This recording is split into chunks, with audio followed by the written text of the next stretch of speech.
Hi friends, இன்றைக்கி September 26 இன்றைக்கி பாகியலட்சுமி சீரியலில் என்ன நடக்குதுன்னு சொல்லிட்டு பார்க்கலாம்.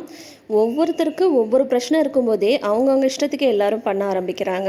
அப்போ பாக்யாவுக்கு எல்லாரையுமே கவனிக்கிறாங்களே, அவங்களுக்கு எவ்வளோ பிரச்சனை இருக்கும். அப்போ அவங்களும் அவங்களோட வேலையை பார்த்துட்டு போயிட்டா இவங்கெல்லாம் என்ன தான் பண்ணுவாங்க அப்படின்ற மாதிரி தான் இருக்குது இன்றைக்கி எபிசோடு. ஏன்னா நேற்றே நீங்கள் எல்லாருமே ப்ரமோ பார்த்துருப்பீங்க. அந்த டான்ஸ் காம்படிஷனுக்காக இனியா கோபிகிட்ட போயிட்டு பெர்மிஷன் வாங்குறது, ஏன்னா அப்படி தான் அப்பாவை பார்க்க போவேன் அப்படின்னு சொல்கிறது, இந்த மாதிரிலாம் நடந்துட்டு இருக்கும்போது நேற்று என்னன்னா செழியன் பாரில் இருக்காரு. ஆக்சுவலாக அவர் கோபி கூட போகல, பட் கோபி அவரை பார்த்ததுமே ஒரு அப்பாவா குடிக்காதுன்னு சொல்லாமல், பரவாயில்ல குடி, உன்னோட ஸ்ட்ரெஸ்ஸுக்கு இதெல்லாம் தேவைதான், ஐ கேன் அண்டர்ஸ்டாண்ட், நான் அப்பா அதெல்லாம் புரிஞ்சுப்பேன் அப்படின்றாரு. ரொம்ப நல்ல அப்பா. கோபி குடிச்சிட்டு தடுமாறினா செழியன் கொண்டு வீட்டுக்கு விடுறதும், இப்போ செழியன் குடிச்சிட்டு தடுமாறும் போது கோபி கொண்டு வீட்டுக்கு விடுறதும் நல்ல ஒரு அண்டர்ஸ்டாண்டிங் இல்லை, இப்படி தான் இருக்கணும். இப்போ செழியனை வீட்டுக்கு கொண்டு விடுறாரா, பாக்யா பார்த்துடுறாங்க. கோபியோட தான் வந்தது. இப்போ செழியன் கிச்சனுக்கு வராங்க. பாக்யா ஏன்பா ஏன் இவ்வளோ நேரம் ஆயிடுச்சு அப்படின்னதும், இல்லைம்மா கொஞ்சம் லேட் ஆகிடுச்சு ஆஃபீஸ்லேயே அப்படின்னு சொல்கிறாங்க. சரி வா சாப்பிட்லாம் அப்படின்னு சொல்லும்போது, இல்லை எனக்கு வேண்டாம் அப்படின்றாங்க. பாக்யாவோட முகத்தை பார்த்தே அவங்களால பேச முடியல. ஏன்பா அப்படின்னு கேட்கும்போது, இல்லை நான் ஃப்ரெண்ட்ஸ் கூடவே வெளியில் சாப்பிட்டுட்டேன் அப்படின்றாங்க. சரி முதலே சொல்லியிருக்கலாம்ல அப்படின்றாங்க. அப்புறம் பாக்யா நோட் பண்ணிடுறாங்க. ஏன் உன் கண்ணெல்லாம் சமந்திருக்கு அப்படின்றாங்க. அதெல்லாம் ஒன்றும் இல்லை, கொஞ்சம் டயர்டாக இருக்குது அப்படின்னு சொல்லிட்டு சொல்லவும், பாக்யா சரி கார் எங்க, கார் நீ ஏற்றி நிறுத்தின சத்தமே கேட்கலையே அப்படின்னு சொல்கிறாங்க. என்னம்மா நோய் நோயின்னு ஏதாவது கேட்டு இருப்பியா, நான் ஒன்றும் சின்ன பையன் இல்லை, நானும் பெரிய பையன் ஆகிட்டேன்.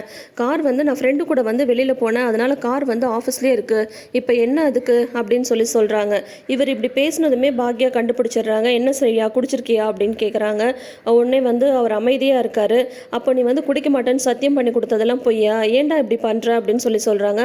அம்மா இப்போ நான் என்ன அந்த மாதிரி ஒரு பெரிய தப்பு பண்ணிட்டேன், ஒரு நாள் ஃப்ரெண்ட்ஸ் கூட போயிட்டு குடிச்சிட்டு வந்தேன், அதுக்காக நிற்க வச்சு இவ்வளோ கேள்வி கேட்பியா, சும்மா நொய்யுங்காதன்னு சொல்லிட்டு மறுபடியும் சொல்லிட்டு மேலே மாடிக்கு போனால் ஜெனி பாப்பாவை தூங்க வச்சுட்டு அப்போ தான் அவங்களுமே டயர்டாக இருக்காங்க. வாசழியா ஏன் இவ்வளோ நேரம் ஆகிடுச்சு அப்படின்னது, இல்லை ஜெனி லேட் ஆகிடுச்சு, நான் போய் குளிச்சுட்டு வரேன் அப்படின்றாங்க. என்னது வந்ததுமே குளிக்க போகிறேன், பாப்பா தூங்கவே ரொம்ப லேட் பண்ணிட்டா, எனக்கு ரொம்ப அதுவே டென்ஷனாக ஸ்ட்ரெஸ்ஸாக இருந்தது, என்னை ஒரு ஹக் பண்ணிட்டு போயேன் அப்படின்னு சொல்லிட்டு ஜெனி சொல்கிறாங்க. உடனே இல்லை இல்லை நான் குளிச்சுட்டு வந்துடுறேன் அப்படின்றாங்க. ஹக் பண்ணுறதுக்கு எவ்வளோ நேரம் ஆக போகுது அப்படின்னு சொல்லிட்டு இவங்க போய் கட்டி பிடிக்கிறாங்க. அப்போ பார்த்தீங்கன்னா ஸ்மெல் அடிச்சிடுது. உடனே குடிச்சிருக்கியா சரியா அப்படின்னு சொல்லிட்டு ஜெனியுமே கேட்குறாங்க. ஆமாம் ஆஃபீஸில் கொஞ்சம் பிரச்சனை அதனால தான் அப்படின்னு சொல்கிறாங்க.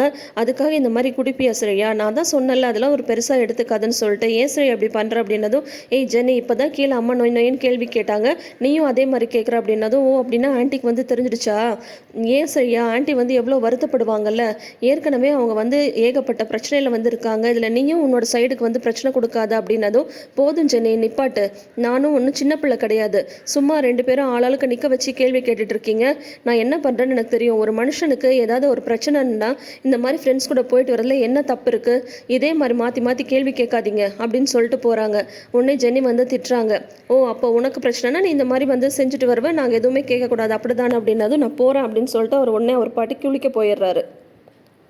இங்கே இந்த மாதிரி போயிட்டு இருக்கும்போது அங்கே ராதிகா வீட்டில் இன்றைக்கி கோபி குடிக்காமல் வந்துட்டாருன்ட்டு ராதிகாவுக்கு ஒரே சந்தோஷம்.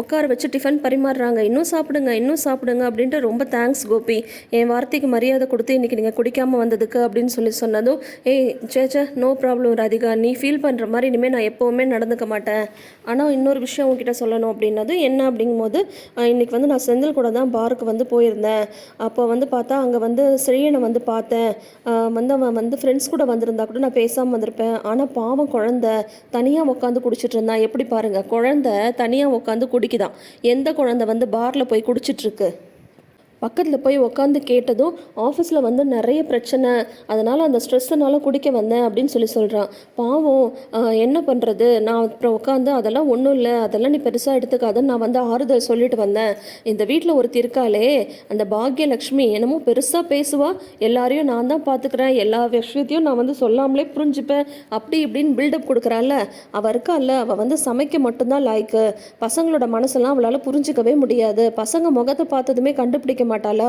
அவங்க பிரச்சனையில் இருக்காங்களா, என்ன எதில் இருக்காங்கன்னு சொல்லிட்டு, அது கூட பாவம் அவங்க வீட்டில் அவனை கேட்குறதுக்கு ஆள் இல்லை, மனசை தாங்காமல் குழந்தை குடிச்சிட்டு இருந்தது, அப்புறம் நான் தான் பக்கத்தில் உட்காந்து அவனுக்கு ஆறுதல் சொல்லி கொண்டு போய் வீட்டில் விட்டுட்டு வந்தேன் அப்படிங்கிறாங்க. அப்படியே ராதிகா பார்த்துட்டே இருக்காங்க கோபியை. இவர் பேசுகிற வரைக்கும் பேசட்டும்னு விட்டுட்டு அதுக்கப்புறம் ராதிகா வந்து சொல்கிறாங்க, சரி இப்போ யாருக்கு தான் வந்து பிரச்சனை இல்லை, பிரச்சனை இருந்தால் இந்த மாதிரி தான் குடிக்கணுமா, நீங்களும் கூட உட்காந்து சரி குடின்னு குடிக்க வச்சுட்டு கூட்டிகிட்டு வந்திருக்கீங்க, இது உங்களுக்கே நல்லா இருக்கா அப்படின்றாங்க.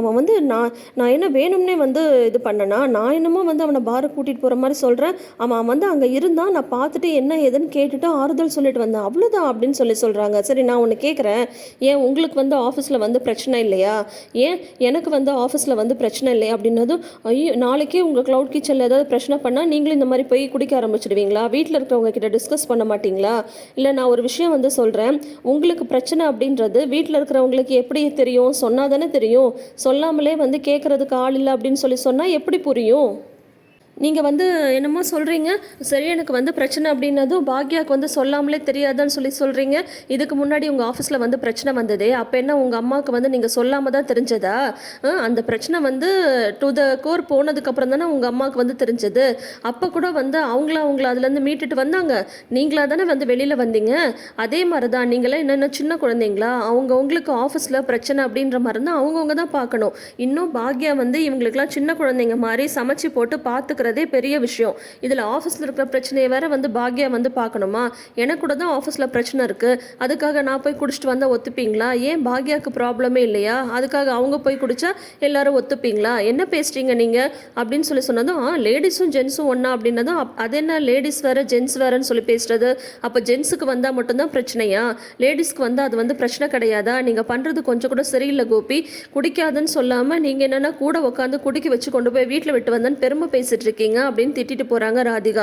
என்னது இது, நீ வந்து என்ன இருந்தாலும் உன் ஃப்ரெண்டு, உன்னோட ஓல்டு ஃப்ரெண்டு, அவளுக்கு தானே சப்போர்ட் பண்ணுவ, நான் வந்து கரெக்டாக சொன்னா கூட நீ ஒத்துக்க மாட்டல்ல அப்படின்னு சொல்கிறாங்க.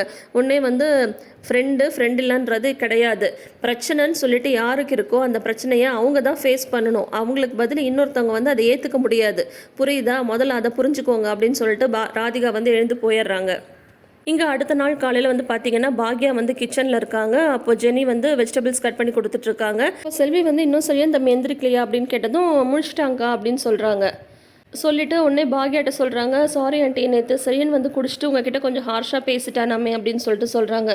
என்னது செலியன் தம்பி குடிச்சிச்சா அப்படின்னு சொல்கிறாங்க. ஏய் செல்வி, நீ கொஞ்சம் பேசாமல் இருக்க மாட்டேன் அப்படின்றாங்க பாக்யா. அப்போ செலியன் வந்து வந்துடுறாரு. பாக்யாவுக்கு வந்து குட் மார்னிங் சொல்கிறாங்க. பாக்யா வந்து எதுவுமே பேசுறதில்ல. அம்மா ஒரு கப் காஃபி கிடைக்குமா அப்படின்றாங்க. உடனே எதுவுமே பேசாமல் காஃபியை கொண்டு வந்து வச்சிடுறாங்க. அம்மா சாரிம்மா, நேற்று ஏதோ டென்ஷனில் இருந்தேன், உங்ககிட்ட அந்த மாதிரி கத்திட்டேன் அப்படின்னு சொல்கிறாங்க.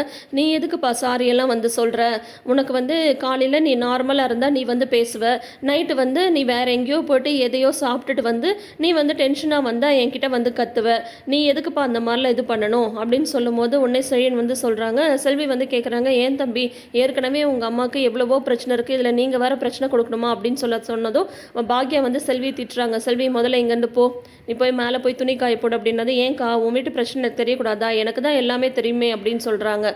நான் சொல்கிறது நீ கேட்குறியா இல்லையா, முதல்ல போ அப்படின்றாங்க. அப்புறம் பார்த்தீங்கன்னா செழியனை வந்து திட்டுறாங்க பாக்யா. ஏதாவது பிரச்சனை அப்படின்ற மாதிரி இருந்தால் அதுக்கு என்ன சொல்யூஷன் தான் பார்க்கணும், அதுக்காக இந்த மாதிரி நீ போய் குடிச்சிட்ருப்பியா அப்படின்னது, இல்லைம்மா எனக்கு வந்து வீட்டுக்கு வரவே பிடிக்கல அப்படின்னது, என்னது வீட்டுக்கு வர பிடிக்கலையா, ஏண்டா அப்படின்னு கேட்குறாங்க. இல்லை வீட்டுக்கு வந்தாவே தாத்தா ஞாபகமாக இருக்குது, அதனால எனக்கு ரொம்ப கஷ்டமாக இருக்குது அப்படின்றாரு. உடனே பாக்யா சொல்கிறாங்க, எனக்கு கூட தான் வீட்டுக்குள்ளார வரும்போதே அழுக வருது, அதுக்காக நானும் போய் குடிக்கட்டுமா அப்படின்னு சொல்லிட்டு வந்து திட்டுறாங்க. அதோட இன்னைக்கு எபிசோடை வந்து முடிச்சிருக்காங்க. இதில் அக்கம் பக்கத்தில் இருக்கிறவங்க வேற வந்து பாட்டியை வேற கொஞ்சம் தப்பாக பேசுகிறாங்க. அதாவது தாத்தா இறந்து ஒரு மாதத்துக்குள்ளார பாட்டி வந்து இனியாவை விடுறதுக்கு காலேஜ் போகிறாங்களாம். என்ன உங்கள் மாமியார் வந்து நார்மல் ஆகிட்டாங்க போல், அதுக்குள்ளார வெளியெல்லாம் போக ஆரம்பிச்சிட்டாங்க அப்படின்னதும், அவங்க வெளியில் போயிட்டு வந்துட்டு இருந்தால் தானே அவங்க மனசுக்கும் கொஞ்சம் ஆறுதலாக இருக்கும், அதை விட்டுட்டு அவங்க எப்படி வீட்லேயே இருக்க முடியும் அப்படின்னதும், அதுக்காக இந்த மாதிரி வந்து காலேஜுக்கெல்லாம் வந்து விடுறதுக்கு போவாங்களா, எல்லாம் என்ன நினைப்பாங்க அப்படின்றாங்க அக்கம் பக்கத்தில் இருக்கவங்க. செல்வி வந்து ஏமா அவங்களுக்குலாம் வேறு வேலையே இல்லையா, அக்கம் பக்கத்தில் என்ன நடக்குதுன்னு பார்க்குறது தான் வேலையா அப்படின்றாங்க. ஏன் எழில வந்து நீ வந்து தனியாக அனுப்பிட்ட பாக்யா, ஏன் வெளியில் வந்து அனுப்பிட்ட, அந்த தாத்தா இருந்ததுக்கு அப்புறமாதிரி எழில நீ கூடயே வச்சுப்பேன்னு சொல்லிட்டு நாங்கள் பார்த்தோம், ஆனால் எழில மறுபடியும் நீ வந்து அனுப்பிட்ட, ஏன் பாக்யா அந்த மாதிரி பண்ணுறேன், ஏதோ எலிக்கூண்டு மாதிரி இருக்கிற வீட்டில் வந்து எழில் இருக்கானாமே அப்படின்லாம் வந்து எல்லா இன்ஃபர்மேஷனும் சொல்கிறாங்க. உடனே செல்வி திட்டுறாங்க, எப்படிம்மா உங்களுக்கு அடுத்த வீட்டில் நடக்கிறதெல்லாம் இப்படி கரெக்டாக தெரியுது அப்படின்னதும், அக்கம் பக்கத்தில் பேசுகிறாங்கல்ல அப்படின்னு சொல்கிறாங்க.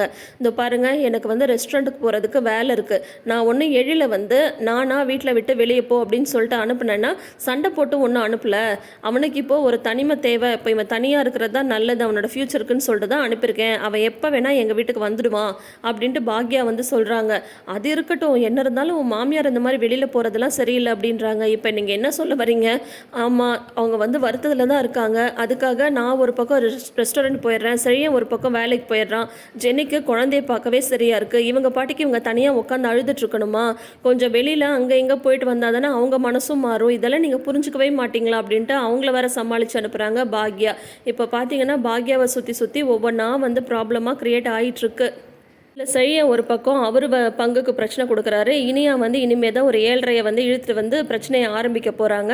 அதுக்கு மேலே வந்து பாக்யாவோட ரெஸ்டாரண்ட்டில் வந்து செஃப்ன்ற பேரில் ஒருத்தர் ஸ்பையை வேற வந்து அனுப்பி வச்சிருக்காரு கோபி. இது எல்லாத்தையும் பாக்யா அடுத்தடுத்து எப்படி சமாளிக்க போகிறாங்கன்னு நம்ம வெயிட் பண்ணி பார்த்து தெரிஞ்சுக்கலாம். தொடர்ந்து வீடியோஸ்க்கு நம்ம சேனலை சப்ஸ்கிரைப் பண்ணிக்கோங்க. நோட்டிஃபிகேஷன் பெல் ஐக்கானில் ஆல் சிம்பிள் கிளிக் பண்ணிக்கோங்க. தேங்க்யூ.